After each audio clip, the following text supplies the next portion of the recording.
Vamos a escuchar a continuación al doctor Humberto Nicolini con el tema estados alterados de conciencia. Y bueno, independientemente de la definición de conciencia, como ustedes pudieron ver, y ojalá y más adelante lo podamos discutir, el doctor Beltrán habló de redes neuronales, la de red por default.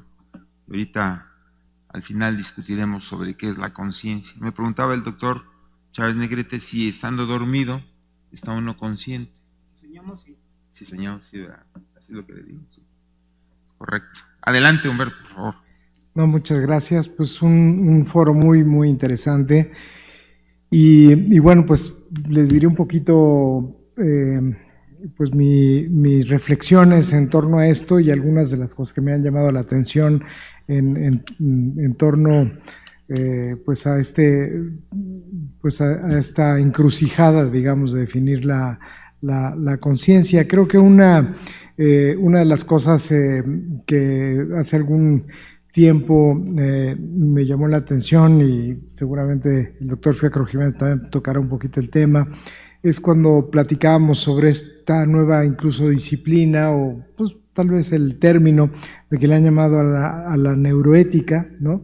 Y una de las frases que me llamó particularmente es esto, que es la ética, no tanto estudiaba la ética de la neurociencia, ¿no? O sea, qué tanto podemos hacer con las neurociencias y analizarlos desde la perspectiva ética, pero por otro lado entender el pensamiento ético, o sea, de cuando estamos reflexionando sobre esta conciencia del bien y el mal, desde el punto de vista qué ocurre a nivel de la neurociencia, cuáles son las redes neuronales que se activan, qué es lo que está pasando cuando estamos pensando en este tipo de reflexiones.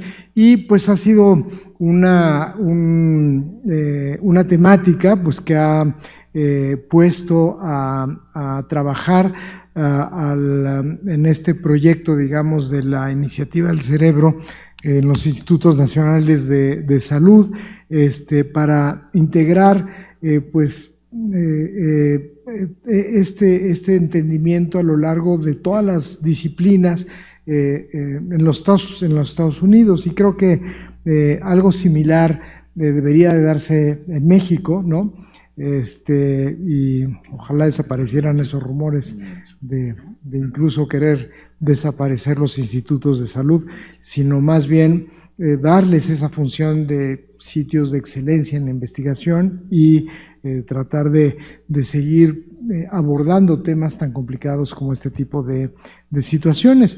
Y por otro lado hemos tenido también una pseudociencia donde se le nombra neuro lo que sea, ¿no? Incluso el neuromarketing, la neuropolítica, la neuro lo que sea, abusando un poquito de cierto avance en las neurociencias aplicados pues de una forma un poco superficial.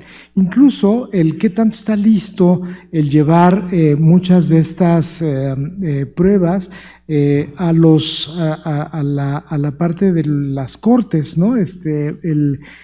Si ya hay la suficiente evidencia que ahorita se presentaba en esta ponencia, y seguramente lo vamos a ver en las siguientes presentaciones. Como ven, son estudios muy complejos, el entender las redes neuronales, qué tanta implicación tienen esto en la clínica, y luego por otro lado esta presión, pues por un lado en el lado muy pues tal vez les diría del lado charlatán, ¿no? En donde uno claramente se da cuenta, bueno, que es algo que no tiene base, y luego en otra donde pues pareciera como mucho más sustentado, y que incluso ha habido algunos ejemplos donde se quiere hacer pruebas, ¿no? Y donde hay algunos ejemplos donde esto pues ha sido pues ya mostrado en algunas instancias judiciales, ¿no? Por ejemplo, en el abuso de esto del cerebro modular, digamos, no reptiliano, emotivo y neocorteza, y que si como si uno fuera poseído por esta parte primitiva del cerebro, y entonces eso le hace a la persona actuar sin el control de la corteza y no tener conciencia de los actos, y entonces esto a veces puede ser usado como argumento para quitar penas en algunos juicios, ¿no? Y se usa con más frecuencia de la que nos imaginamos.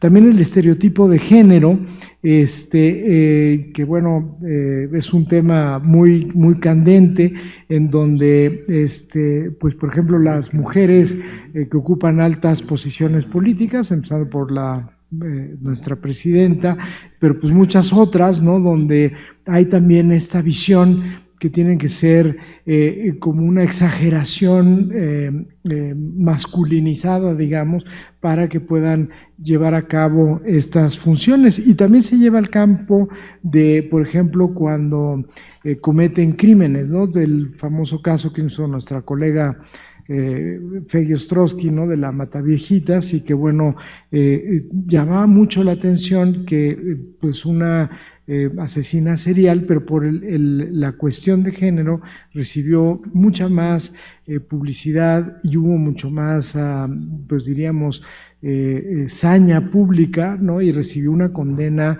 mucho más severa. Otro estudio muy interesante que hubo en Israel, que se publicó en los Proceedings de la National Academy of Science, fue que se hizo una encuesta el tipo de, bueno, se hizo un estudio del tipo de sentencias condenatorias que hacían los jueces, si ya habían tomado su lunch o si no lo habían tomado, ¿no? Y el tipo de sentencias eran mucho más severas antes de tomar sus alimentos que si ya estaban bien comiditos, ¿no? Y eso uno pensaría, pues el juez es una figura completamente imparcial que no debería impactar en su juicio, en su capacidad de conciencia, y había diferencias claramente significativas entre la severidad de las sentencias si tenían hambre, ¿no?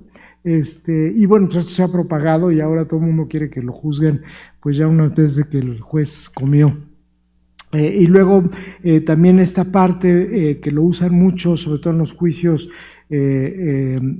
públicos, más en los Estados Unidos, y ahora que son juicios orales en México, de lo que le llaman el realismo afectivo, en que cómo las decisiones pueden ser más negativas, sobre todo cuando hay un jurado que inclina la balanza para el juicio, si se utilizan elementos claramente cinematográficos, y bueno, el doctor Salim es un experto en la parte del cine, donde se promueven imágenes desagradables, olores, como hay toda una ciencia de que el acusado tiene que ir bien vestido, si es de raza caucásica, comparado si es una persona de ancestría de otras minorías, va mal vestido, mal alineado, y que esto puede afectar en la parte de la sentencia.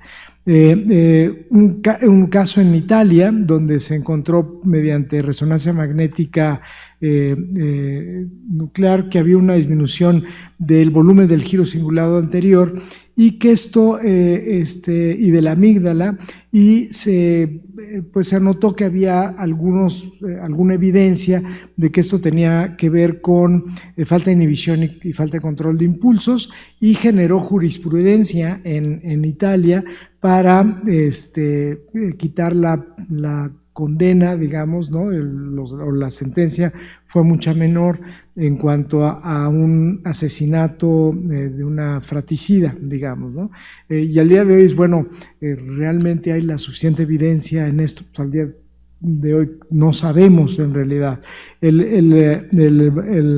La persona que puso la bomba del maratón de Boston, que fue condenado a muerte, y uno de los argumentos más fuertes para la condena a muerte fue el no mostrar culpa, que para los americanos esto pareciera debería ser algo sumamente importante y se toma como parte de una conciencia sociopática terrible, cuando el chico checheno, ¿no?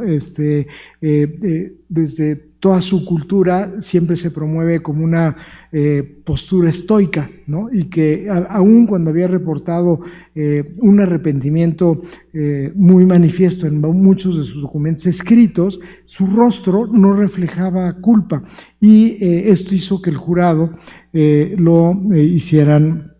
lo condenaran a muerte. Otro caso muy sonado, aquí al contrario, un italiano de muchos robos armados y había hecho muchos crímenes. Al momento que lo juzgan, pues todo una actriz de ópera, ¿no? Mostró enorme culpa, lloró, chilló, lo dejan en libertad y hace homicidio y vuelve a robar, y entonces luego corrieron a todos los expertos que lo habían valorado este índice de peligrosidad. Igual un hombre de raza negra trata de escalar un barrio elegante en Boston, los vecinos inmediatamente lo reportan, lo arrestan, lo condenan a prisión, y resulta que era un profesor de Harvard que estaba tratando de entrar a su casa, que había perdido las llaves, pero este estereotipo de que seguramente era un criminal. Otro caso muy sonado fue un caso de violación en Australia, en donde la víctima identifica a Dee Thompson, que lo arrestan, ¿no? Como el autor de la violación, y a la persona decían que estaba plenamente consciente de quién era el autor de su violación. Dijo, sí, es esta persona. Y resulta que cuando cotejan, esta persona estaba dando una entrevista sobre violencia sexual, que era un psicólogo experto en violencia sexual, pero en el momento que ella está en el shock de la violación, tendría prendida la tele y lo estaba viendo a él, y lo identificó, y motivo de ese testimonio fue arrestado, ¿no? Entonces, ¿cómo puede uno, bajo circunstancias de un estrés extremo, pues cambiar completamente la percepción?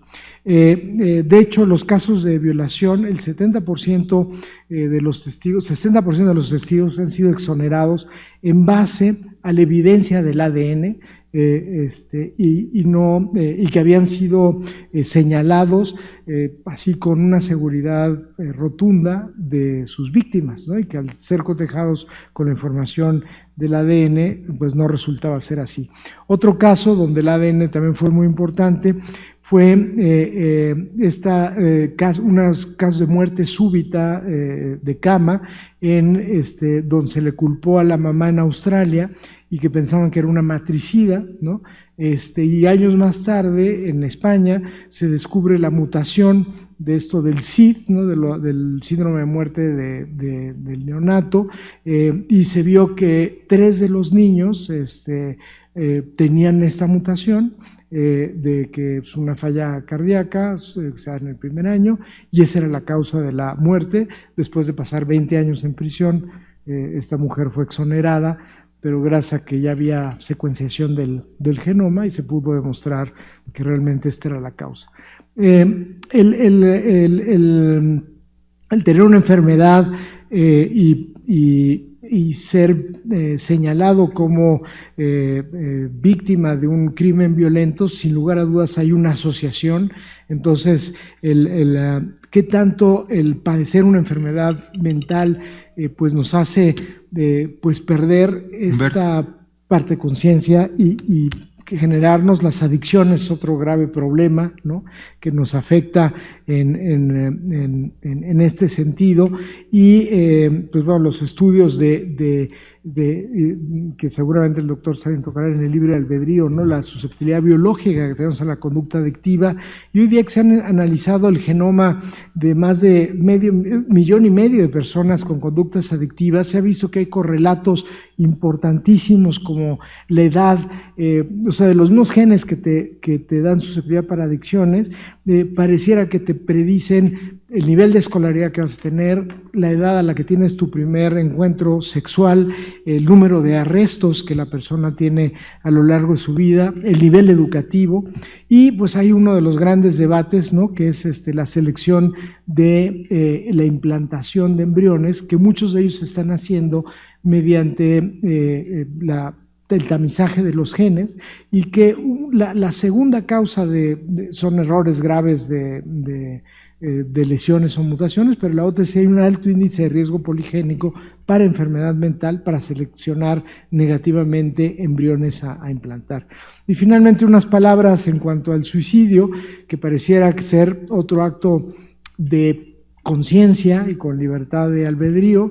Recientemente en el programa de Carmen Aristegui, un chico publicaron de que con la retroalimentación que le daba ChatGPT, que pues el algoritmo está como alimentando tus propias preguntas, no solo le auxilió a darle el método, sino le alentó a que estaba bien quitarse la vida, y los padres están demandando a ChatGPT. Y bueno, estamos haciendo muchos estudios en cuanto a todos estos genes que se transcriben o están anormalmente metilados en el momento que tomas esta decisión que pareciera en plena conciencia, y que pues claro, nuestra hipótesis neurobiológica es que pues no la es tan clara, y que hay muchos factores determinantes del epigenoma que están en esto. Y finalmente la última reflexión es con